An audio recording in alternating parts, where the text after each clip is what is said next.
In August 2003, an 18-year-old Cristiano Ronaldo stepped onto the pitch against Bolton for his Premier League debut. He won a penalty, earned man of the match, and instantly electrified the stands. But the excitement faded as the league's defenders adjusted.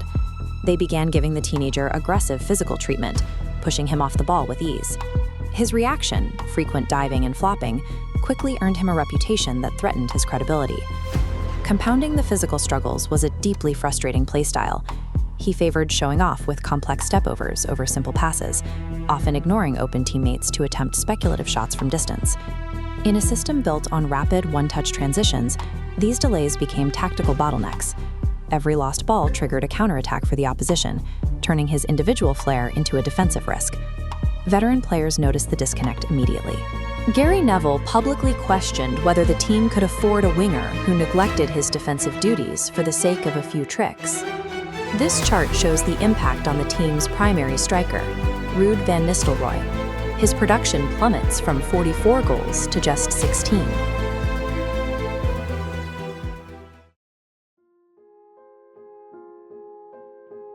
He had spent years thriving on David Beckham's first-time crosses.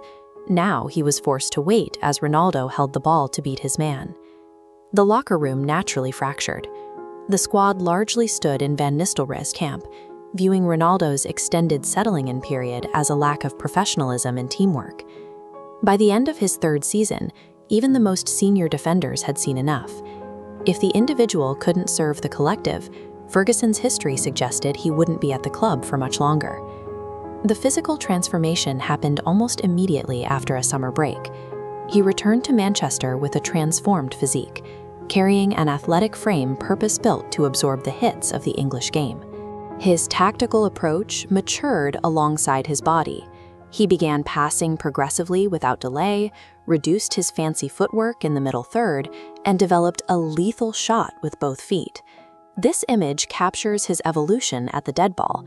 Instead of traditional curling techniques, he adopted this specific, wide stance to strike the ball with a knuckleball effect, creating a trajectory that bypassed defensive walls entirely. Re-engineering his physical and technical foundation was a necessity. Without this athletic upgrade, his talent wouldn't have survived the top-tier competition. Yet, as his physical strength peaked, his personal life collapsed. In September 2005, his father died from complications related to alcohol abuse. This personal grief manifested as on-pitch instability. That season was marked by erratic behavior, including an obscene gesture to fans and a red card for a dangerous challenge. The internal turmoil reached a global flashpoint during the 2006 World Cup quarterfinal against England. After a physical clash involving Wayne Rooney, Ronaldo appeared to urge the referee to take action. As Rooney was sent off, cameras caught Ronaldo winking toward his bench, acknowledging the numerical advantage. The English media branded him public enemy number one. Facing intense public animosity, Ronaldo asked his agent about leaving the club, fearing he could no longer live or work in England. Sir Alex Ferguson intervened directly. He sat with Ronaldo and Carlos Queiroz, using David Beckham's experience with national hatred in 1998 to argue that his best response was to stay and fight. Ronaldo chose to return. He bet his career on the idea that he could outplay the hostility of a nation, knowing his only defense would be his performance on the pitch. The 2006 season opened under a media microscope. Pundits predicted a fractured dressing room, expecting Rooney and Ronaldo to be at each other's throats. The reality was the opposite. In the opening match against Fulham, Rooney and Ronaldo combined flawlessly to dismantle the opposition, celebrating their goals together to prove the team was completely unified. Away matches became a gauntlet of relentless noise, but Ronaldo stopped reacting to the fans. He used the boos as fuel to sharpen his focus and make the correct play every time he touched the ball. By mastering his psychological response to the crowd, he neutralized his loudest critics. Their hostility no longer distracted him, it drove him. Maturity meant choosing the team's success over personal flair. Even on days he wasn't on the score sheet, he was now making the tactical decisions required to guarantee a win. Ferguson's uncompromising environment had done its work.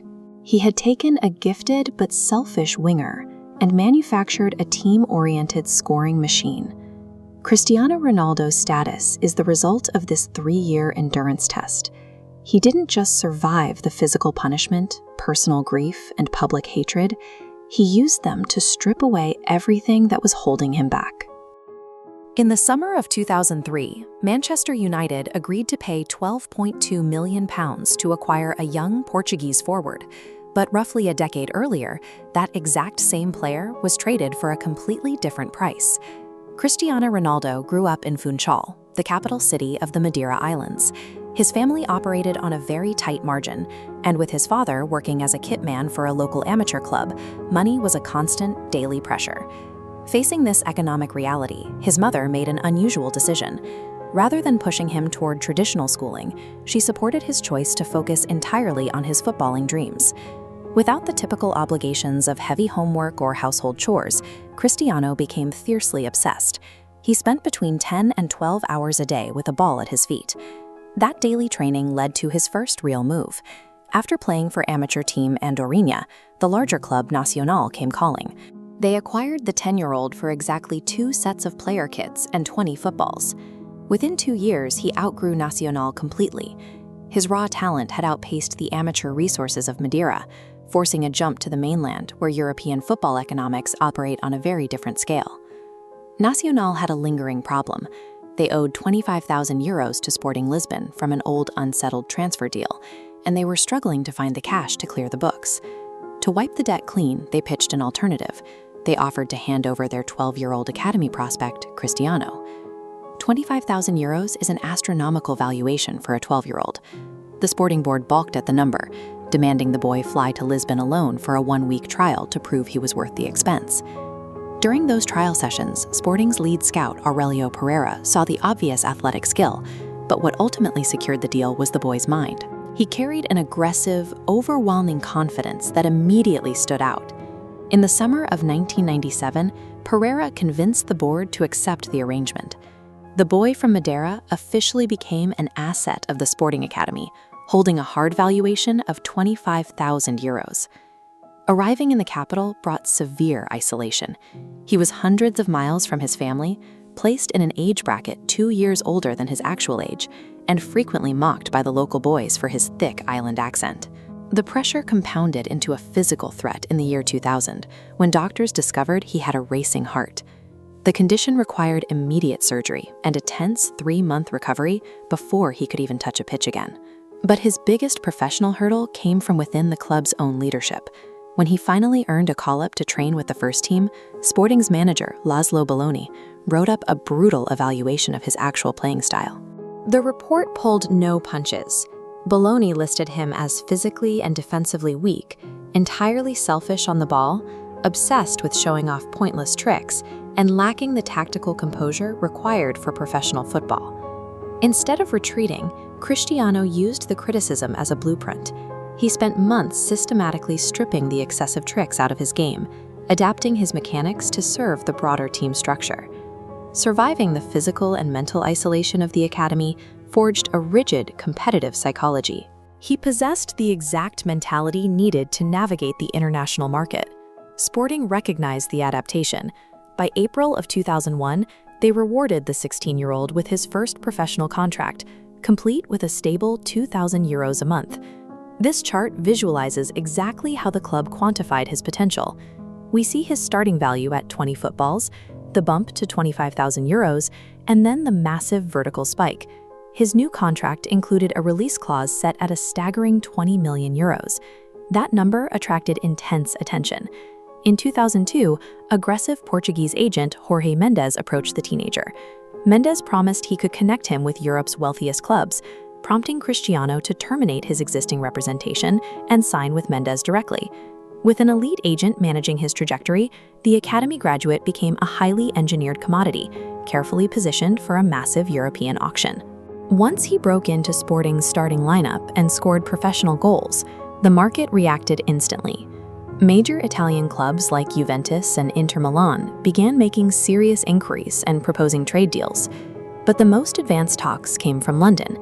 In January 2003, Cristiano flew out to meet Arsenal manager Arsene Wenger, who even set aside the number 9 shirt specifically for him. Arsenal and Sporting had a handshake agreement, but the actual bid fell short. Constrained by the heavy financial costs of constructing the Emirates Stadium, Arsenal offered an initial package of around €8 million, a number Sporting refused to accept. Meanwhile, Manchester United held a structural advantage. Sir Alex Ferguson's assistant, Carlos Queiroz, used his past tenure as Sporting's manager to establish a formal methodology exchange between clubs. This back-channel access meant United scouts were evaluating Cristiano before the rest of England caught on. Securing generational talent requires early intelligence to dictate the market and capital to strike immediately when the window opens. Ferguson's initial plan was to buy the teenager, but leave him on loan for another year. To finalize the relationship, the two clubs booked a friendly match for August 2003, celebrating the opening of Sporting's new stadium. Cristiano treated the friendly as a live audition. He spent 85 minutes dismantling United's defense, using rapid footwork to pull defenders out of position. Sir Alex Ferguson experienced what he later called the biggest surge of excitement in his managerial career. Before the team even left the stadium, Ferguson demanded his board get the deal done immediately. To scrap the loan and secure him on the spot, United agreed to pay £12.2 million. Arriving in England, the teenager requested his old number. Instead, Ferguson handed him the number 7, the exact jersey worn by club icons like George Best. It was also the shirt vacated that very summer by David Beckham. Ferguson was placing the heaviest expectations in English football directly onto an 18-year-old's shoulders. From an island kid traded for 20 practice balls to surviving the isolation of Lisbon, he systematically adapted his game to command the highest fee ever paid for a teenager. The raw potential had finally been priced, and the real work was about to begin. Entering the 2006 season, Manchester United faced immense pressure to break Chelsea's back-to-back hold on the Premier League. For Sir Alex Ferguson, finding a way to consistently outpace Mourinho's side was the primary objective at Old Trafford. Cristiano Ronaldo began to provide that solution through a deliberate tactical shift. He began prioritizing direct, winning football over the artistry and stepovers that defined his early years. The results were immediate. Ronaldo won back-to-back Player of the Month awards in November and December, and by February, he was deciding difficult matches on his own, most notably with an 88th-minute solo winner against Fulham. By scoring braces in 3 consecutive matches against Villa, Wigan, and Reading, he helped United maintain a 6-point gap over Chelsea. He had transitioned into a reliable goalscorer, capable of sustaining a domestic title charge. His influence extended to the Champions League, where he finally found the net in the tournament proper. During a 7-1 quarterfinal win over Roma, he managed to score twice and provide an assist. However, the semifinals against AC Milan provided a reality check. Gennaro Gattuso utilized tight man-marking to neutralize Ronaldo's movement, and United were eliminated following a 3-0 loss at the San Siro. Despite signing a new contract worth £119,000 a week and securing his first Premier League title, the Milan defeat highlighted a gap in his game. He still lacked the variety of tools needed to consistently overcome elite European defenses. The 2007 season began poorly for United, picking up 2 points from their first 3 games, while Ronaldo was sent off against Portsmouth. This chart shows the scoring baseline established during his ban. Assistant coach René Meulenstein sat Ronaldo down for a tactical intervention, asking for a target. Ronaldo suggested he could score 30 or 35 goals. Meulenstein insisted he could reach 40 goals. To get there, he challenged the winger to stop trying to score the perfect goal and focus instead on the habits of clinical strikers. Ronaldo was assigned to study film of George Best, Dennis Law, and Ruud van Nistelrooy. The sessions focused on one-touch finishes, movements inside the penalty box, and choosing better spots. The training prioritized high percentage scoring over beating defenders one-on-one. The results were immediate. By January, Ronaldo had already surpassed his entire goal tally from the previous season.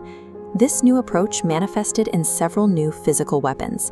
He began acquiring a knack for the instinctive one-touch volley and poaching loose balls inside the box that he previously might have over-dribbled.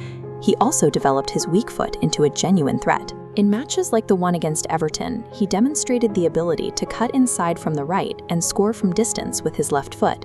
Finally, he added elite aerial ability to his game. After scoring his first header of the season against Roma, he began regularly leaping above defenders to score, turning crosses into high-probability scoring chances. By combining these three mechanics, one-touch finishing, ambidextrous power, and aerial dominance, he became a multi-dimensional threat that was nearly impossible to mark. These skills culminated in the 2008 Champions League final in Moscow. Chelsea's defense attempted to stifle him with a combination of Essien, Ballack, and Joe Cole all tracking his movement. He bypassed the triple marking not through dribbling, but through his improved movement in the box, rising high to score a crucial header in the first half. Despite a missed penalty in the shootout, United secured the trophy. Ronaldo finished the season with 42 goals in all competitions and the European Golden Boot. This individual output, combined with the Champions League title, earned him his first Ballon d'Or, winning the award by a massive margin over Lionel Messi. The summer of 2008 brought new challenges, as Portugal were eliminated from the Euros by Germany. Ronaldo played through the tournament with a niggling ankle injury that eventually required surgery. During his recovery, tension grew over his desire to leave Manchester. He publicly mentioned his dream of playing in Spain, leading to a standoff between the club and Real Madrid. Sir Alex Ferguson traveled to Portugal to resolve the matter personally. He forged a secret pact. If Ronaldo stayed for one more year and gave his best, the club would agree to sell him if a record-breaking offer arrived. Ronaldo agreed to the terms, leading to a highly disciplined final year. He remained professional on the pitch, privately counting down the months until his departure. He struggled with lingering pain following his ankle surgery, and his demeanor was often subdued compared to previous years. He missed the start of the season and worked his way back into the lineup. Despite the injury, his production continued. He scored his 100th goal for the club in November and delivered long-range strikes against Porto and Arsenal to help United reach another European final. After winning a final Premier League title and losing the Champions League final to Barcelona, Ferguson kept his word. Real Madrid arrived with a world record offer, and Ronaldo was allowed to leave for Spain. He arrived in Manchester as a raw teenager with a limited tactical range. 5 years later, he left as an optimized attacker who had transformed himself into the best player in the world.